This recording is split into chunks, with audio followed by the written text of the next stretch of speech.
This suture is going to be an example of the running stitch. Now, if you have a very straight laceration, working for better cosmetic appearance, and you have a cooperative patient, no tags off to the side, you can quite often use a running stitch as long as you don't have wide gaping. If you have wide gaping, you may need to include that subcuticular to bring the edges together.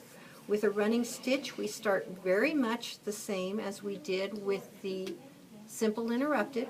You do need to have a full suture set in order to get it, that you have a full length of suture to do it. You, on this case, instead of starting in the middle of the wound, will start at one end or the other, and that is strictly by provider preference. Some providers like to stitch toward them, some providers like to stitch away from them. My own personal preference is to stitch away from myself. So you start at one end, come up on the other end,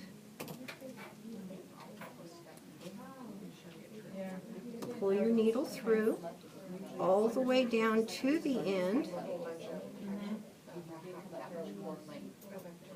You go around twice just like you would for the simple interrupted. Make your first knot,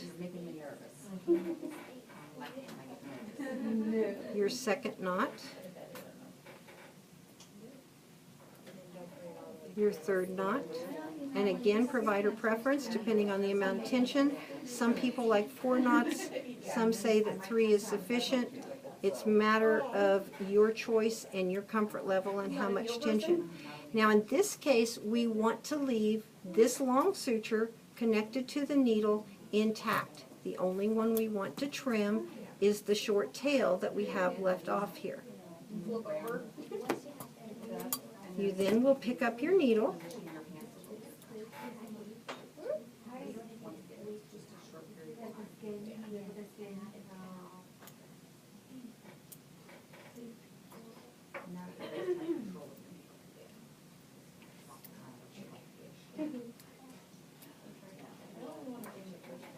get your needle in position. You want to start just above where you tied your knot, only you want to aim it at a 45-degree angle to the other side of the wound, and that's where you will come up. You then pull it through,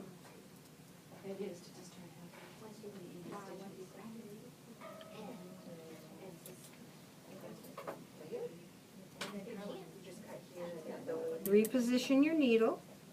You have your first stitch going through there. You come back to the original side and you want to be directly across from where your last suture came out. You start there and again go up at a 45-degree angle to the opposite side of your wound.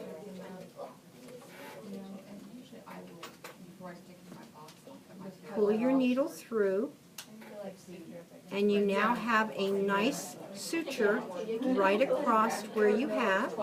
You have set yourself up for the next running stitch, and once again you reposition your needle. You go in directly across, and occasionally your needle turns on you. You go directly across from where your last suture came out. You stick in, go at a 45-degree angle, come up on the opposite side of the wound. You do try to make each stitch so that it comes up at the same distance apart from the one before. This does come with a little bit of practice, so do not be too hard on yourself for the first one, because it does come with some practice to make those equal distance apart. You pull through. You want to make each stitch taut, but you don't want to strangulate the wound. If you notice you pulled one just a little bit too tight, you can go underneath them, loosen them up like that. The same way as if after you get several stitches down, you realize this one is a little bit tight.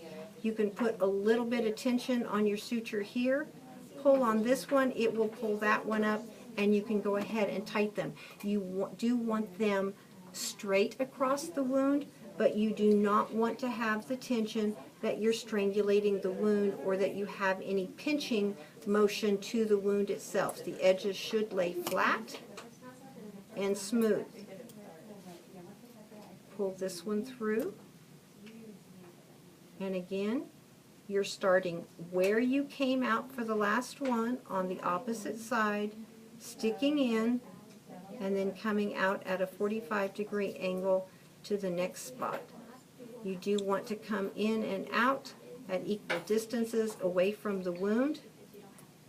And this one's being difficult. Occasionally with skin, and again, those diabetics or the people with a little bit older skin, it's going to move around a little bit, and sometimes you do have to put your forceps down there so that you can stabilize the skin just a little bit. So in that case, we would put this down like this, put our forceps where we want the next stitch to come out at.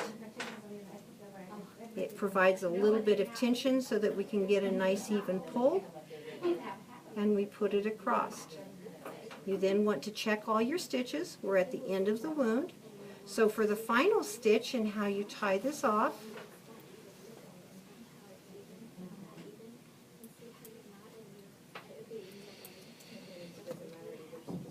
you hold a little bit of firm pressure here.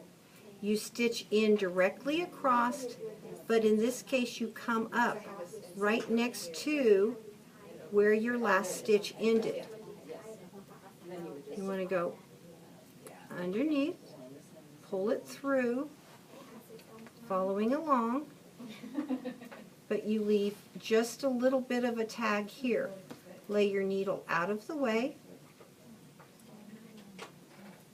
Take your long end that's still attached to the needle, go around it twice as though you're doing that initial stitch, reach into the center, and pull it through. You then tie one, just like you would for a simple interrupted. Tie two.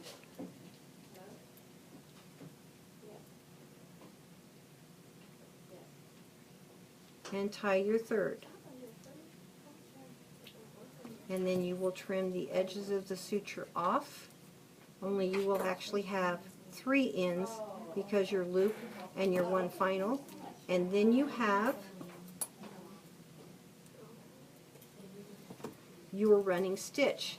The danger with this type is if one of those stitches pop loose, or if the patient happens to catch one of them on something and it comes out, you've lost the integrity of your entire wound. So you do have to caution your patients on that, whereas if you had a simple interrupted, then you would have each wound maintaining its own integrity.